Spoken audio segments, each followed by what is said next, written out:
Apapun yang dilakukan presiden pasti menarik perhatian. Tak hanya soal serius, bahkan sampai soal sepele, potong rambut pun pasti menjadi bahan perbincangan.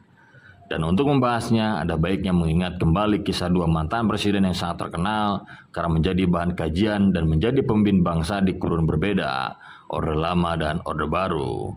Mereka itu adalah Soekarno dan Soeharto.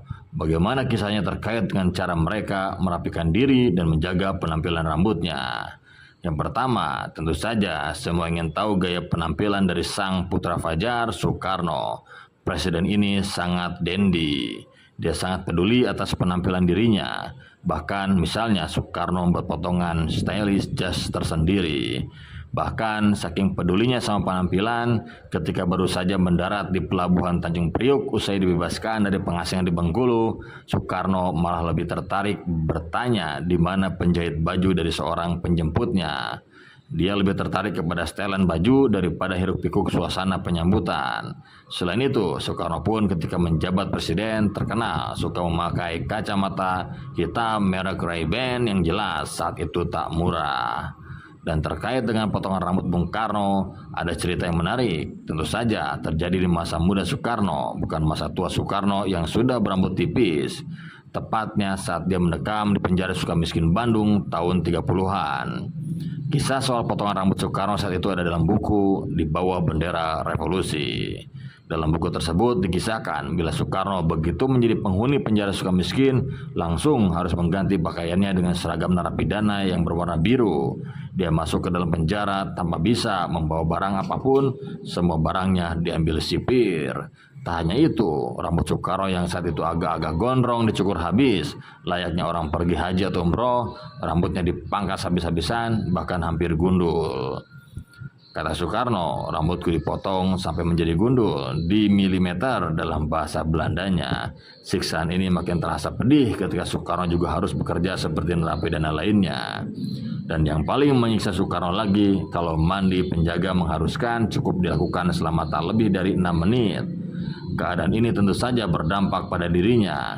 Para sahabat dan aktivis politik yang menyauknya menceritakan Soekarno selama di penjara Sukamiskin terlihat lebih kurus. Soekarno yang kala itu sudah terkenal dandy tak terlihat, hanya sinar matanya masih terasa mengkilat. Lalu bagaimana dengan presiden penggantinya, yakni Soeharto?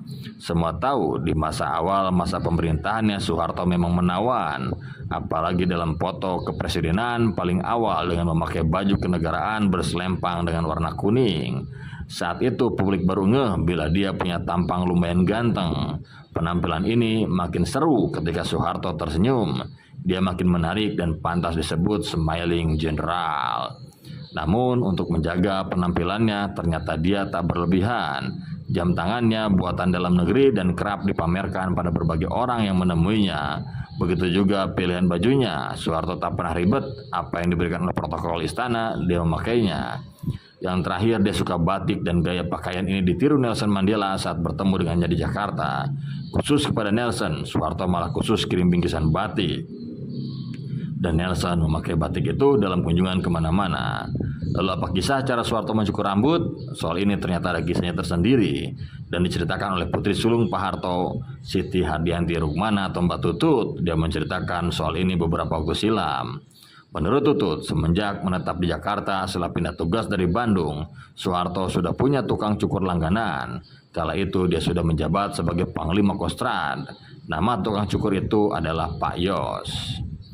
Kata Tutut, Pak Yos itu tukang cukur yang mangkal di bawah pohon di Jalan Haji Agus Salim, dekat rumah Pak Harto sebelum pindah ke Jalan Cendana. Dia juga berkeliling naik sepeda.